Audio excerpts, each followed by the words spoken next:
Buenos días, mi nombre es Julián Alfonso y les voy a exponer el problema 2.27 del CALEN. El problema 2.27 nos da un sistema particular que obedece la siguiente relación para la energía interna. Tenemos A y R, que son constantes. Tenemos una temperatura inicial, una presión inicial, y tenemos que el sistema se expande en un proceso isentrópico hasta que la presión llega a la mitad de su valor inicial. Entonces nos gustaría saber cuál es la temperatura final. Para llegar a dicha solución, primero tenemos que recordar que la ecuación fundamental del estado es la energía interna, que está dada en función de la entropía, el volumen y el número de partículas. Si tomamos la derivada total de la energía interna, podemos obtener esta ecuación de acá. Si nos damos cuenta, esta ecuación de acá tiene diferentes derivadas parciales. Podemos asignar una cantidad física a cada una de esas derivadas parciales, y en este caso definimos la temperatura como la derivada de la energía interna respecto a la entropía, manteniendo el resto de las variables constantes. Podemos hacer lo mismo para la presión, manteniendo la entropía constante y derivando respecto al volumen y el potencial químico de una manera similar, y obtenemos una expresión para el diferencial total de la energía interna en términos de la temperatura, la presión y el potencial químico. Sin embargo, pues para nuestro caso estamos buscando es la energía interna molar. Entonces lo que hacemos es dividir la energía interna por el número de moles y obtenemos una ecuación similar al diferencial total de la energía, pero pues en nuestro caso no tenemos como el potencial químico.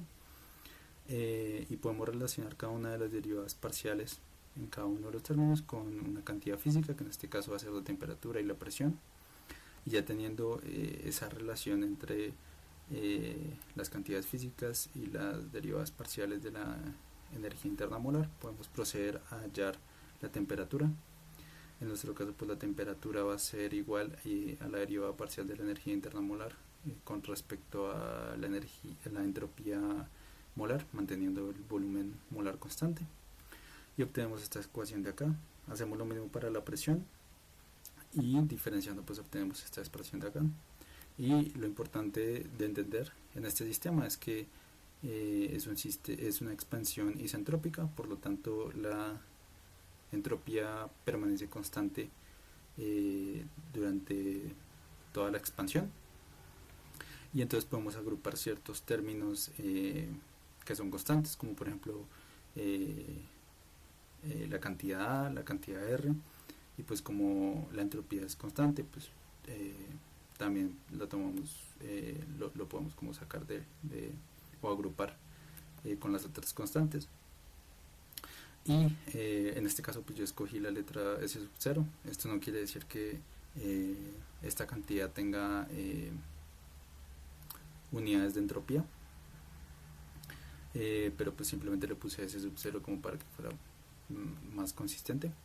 Y pues si reemplazamos este término en las ecuaciones que teníamos, en las ecuaciones de estado tanto de la temperatura como de la presión, obtenemos dos ecuaciones que comparten una misma variable, que viene siendo el volumen molar.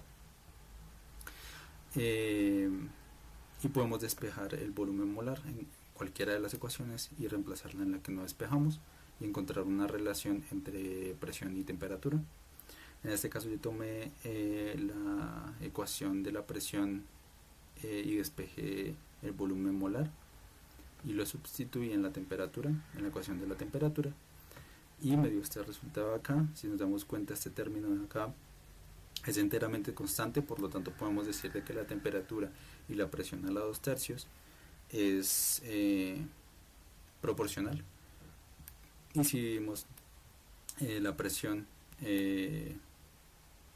por la temperatura, nos damos cuenta de que son constantes a través de toda la expansión, y entonces podemos hacer una equivalencia para la temperatura inicial y para la presión inicial, y para la temperatura final y para la presión final. Si recordamos, el problema nos dijo que la presión final era un medio de la presión inicial.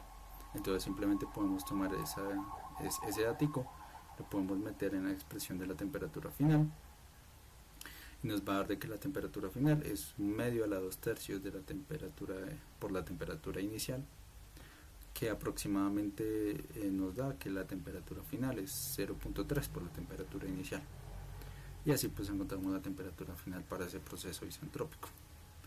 Muchas gracias.